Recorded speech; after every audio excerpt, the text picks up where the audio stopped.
stalwart these pillars. Yeah, ready? I'm the king, but I fuck with my saint. They call me a bad man. That's how we good bang then. And what I do now, a whole lot worse. Heavy is the head, it's a blessing and a curse. Buckle down for bigger challenges ahead.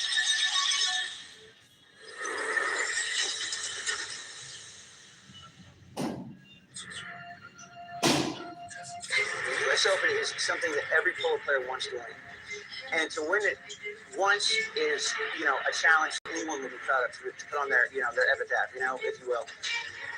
Young players win it, then the next challenge becomes winning it again. There's a handful of people that can claim that they've won the U.S. Open in the first place. And then on top of that have won it multiple times. It's very, very difficult to do.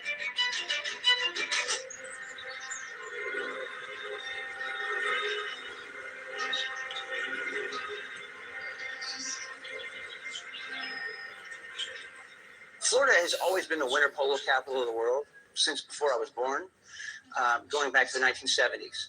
There's 25,000 horses here in the wintertime. So the high goal season is definitely one of the most grueling and challenging in the United States, for sure, if not the world. The three tournaments that comprise the Gauntlet of Polo are the C.D. Whitney Cup, the Gold Cup, and the U.S. Open Polo Championship. And the U.S. Open is the capstone, if you will, of the three tournaments. It's the one that they all lead up to. The Open is the capstone, if you will, of three tournaments. It's the one that they all lead up to.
Yuri Ushakov stated that the Trump peace plan would undergo modifications by Russia, the US, Europe, and of course Ukraine.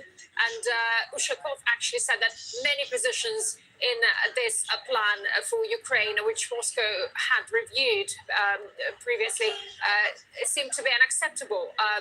Moscow actually called the European plan for Ukraine unconstructive and said that, it was not suitable for Russia at all. So Russia received a signal from the USA to meet in person and begin discussions on the plan for Ukraine. But at the moment, no agreements have been made yet.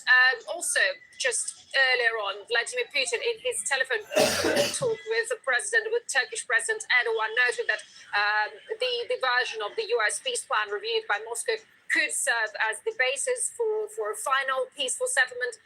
But actually, the Russian side confirmed its interest in political and diplomatic resolution of the Ukrainian crisis. But once again, if all Russian conditions and interests are not taken into account, Russia is ready to continue fighting because according to Vladimir Putin, according to the Russian side, Russia is pretty successful on the battlefield. Ready to continue fighting. Does that mean that Russia is now counting maybe more than ever on achieving progress on the battlefield?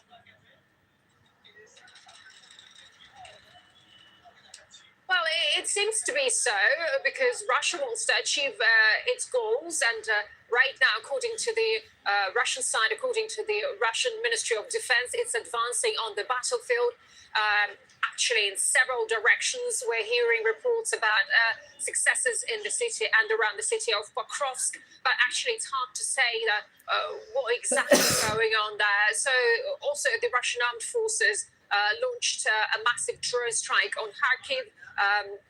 Explosions were also heard in Ismail and Odessa in the south, in those Black Sea ports, in Dushkovka and Kramatorsk in the Donetsk region, occupied by the Ukrainian armed forces there, and also in the Chernihiv region. So the front line is expanding. The Russian side said that it's very successful at the moment. But here in Moscow and in other Russian cities, we hear and feel almost every day about airport closures, about drone attacks, and well, Russian people actually fear and not fear, they feel the brunt of this conflict, and it has at the moment no end in sight. And with all that rhetoric that we're hearing from Europe, from Ukraine, and from the US, people here are not very optimistic about the outcome of this particular round of talks and negotiations, and this peace settlement plans as well. All right, thanks so much, Julia Shapovalova from Moscow there. Let's take it to Hannah Sheles. She's the Security Studies Program Director at Ukrainian PRISM, a foreign policy and security think tank. She joins us now from Odessa. Good to have you with us. So Zelensky says a deal should strengthen, not weaken Ukraine. Are the talks going in that direction, in the direction of strengthening Ukraine, as you see it? Partially, yes, because original proposals, and they looked more at the Russian plan for Ukraine to surrender rather than US mediation proposals. They were about cutting any possibility for Ukraine to defend itself in the future. And you understand that usually the aggressor is putting such conditions only if they would like to attack again. That's why what we already heard from the leaks, because unfortunately we don't have any verified data, only the leaks from different media, that several, at least, conditions about the possibility for the joint exercises or the limits for the size of the Ukrainian armed forces or the future of the Ukrainian membership in NATO already have been modified. And other conditions, like in the original text, for example, we heard that Ukraine would not be able to produce a long-range missiles and to use them. That's clearly understandable that it was not the US demand, but the Russian demand, as these tribes, previously they could prevent US from selling it to Ukraine. Now Ukraine is producing it by itself.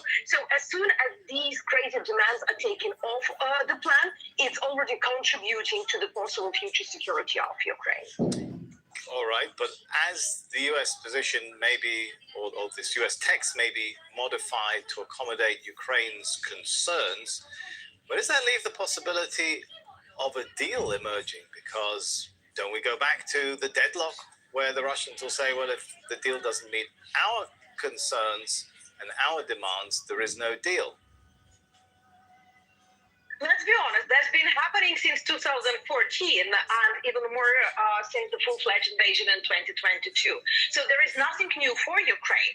All previous negotiations that we had in Minsk, in Istanbul, in Saudi Arabia, all of them being starting from the very same pattern. Russia putting the surrender plan for Ukraine, asking it just to cancel its sovereignty, to reject its territorial integrity, and to demand everything what is even beyond what Russia could get at the battlefield. So in this case, the Russian disagreement with having a proper peace negotiations is nothing new for the Ukrainian delegations. And even more, let's remember summer of this year, when Russia demanded negotiations, Ukrainian president arrived in Istanbul. Russia didn't arrive. Or better to say, sent a very low-profile assistant to the president, not even the minister, for those negotiations. That's a clear demonstration that for the Russian Federation, the goal is not the peace deal. They would go with the maximalist demands.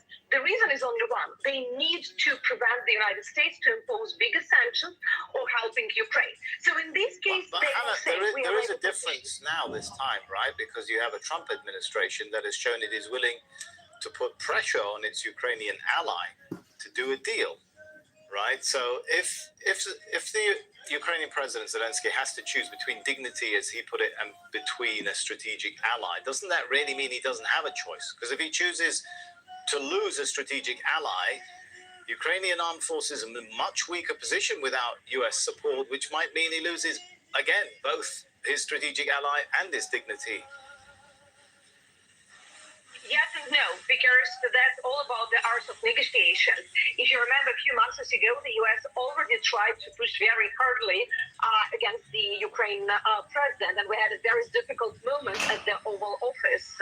And after this, we had our European partners joining efforts to persuade the Americans that it is in their benefit to support Ukraine in this war, because the consequences of the bad deal would be not just for Ukraine, not just for the European security, but for many other U.S. allies around the globe.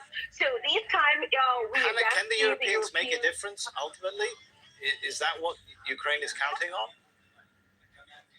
They are already making the difference, not only by negotiations, but if you look to the military support to Ukraine, by the results of 2024, we already had equal from the US and from Europe, 40% in terms of support to Ukraine. This year, we have significant increase of the European money, munition, and investment in the military complex. Because even when the Europeans are not able to produce some weapons for us, they investing in Ukrainian production, making it more cost efficient and military efficient. The problem Ukraine has is definitely, first of all, the systems like Patriots, for example, so the proper air defense, and some types of the intelligence. But even with the satellite intelligence from which Ukraine has been heavily dependent on US, now we have more and more commercial proposals, and our armed forces are trying to diversify. Because it started not with Trump, it started in the late Biden administration, that there were interruption in the military support to Ukraine. That's why Ukraine is, together with Europeans, are trying to diversify it as much as possible. Okay, thank you so much for your thoughts and analysis on that. Hannah Chalas from the Security Studies Program at the Ukrainian prison.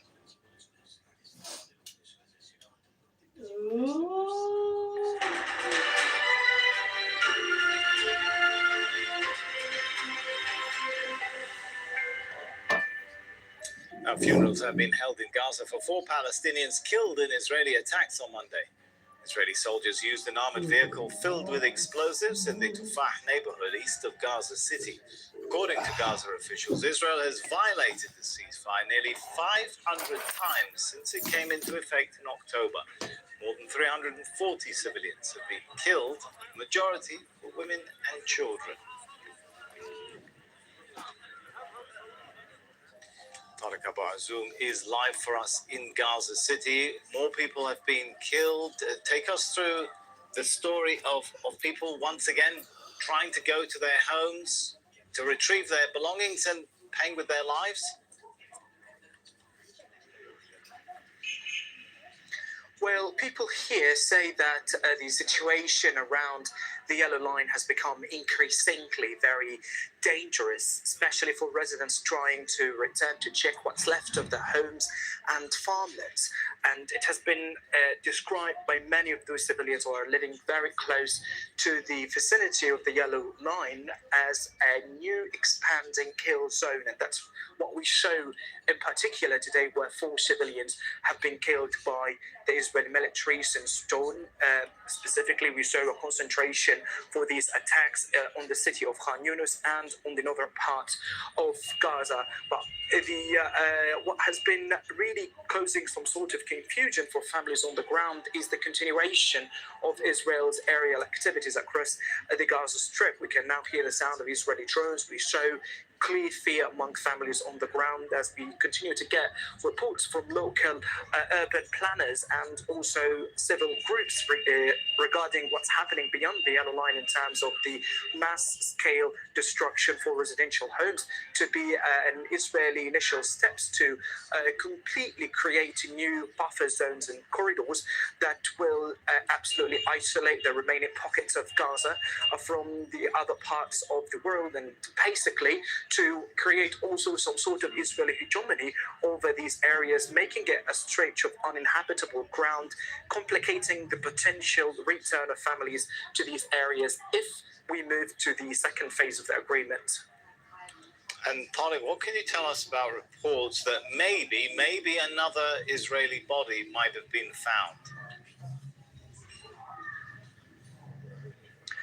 Well, we understand that there are different searching operations are taking place in two locations in Gaza. One primarily in the north of Al-Nusayrat refugee camp, and the second one in a Zaytun neighborhood in the southeast of Gaza city. But we have got initial reports that there might be some sort of initial indication for the possibility to find an Israeli body in Al-Nusayrat refugee camp. But we are still waiting for further details to come up, specifically from the Palestinian Islamic Jihad or Israel. But for now, there are still 3 Israeli captives whose bodies must be returned to Israel in order to move to the second phase of the agreement. But ironically, we can completely feel the sense of anger in this regard among Palestinians, because only excavators and heavy machines were allowed in Gaza that will retrieve the bodies of the Israeli captives, while there are around 9,500 Palestinian bodies are still buried beneath the rubble inside destroyed homes and facilities that had been severely hit by the Israeli military during their ground operations. But the key issue right now is the recovery of the bodies that has been a sticking point in the previous negotiations, and to test the environment to move to the second phase of the deal that will certainly be fraught with different challenges.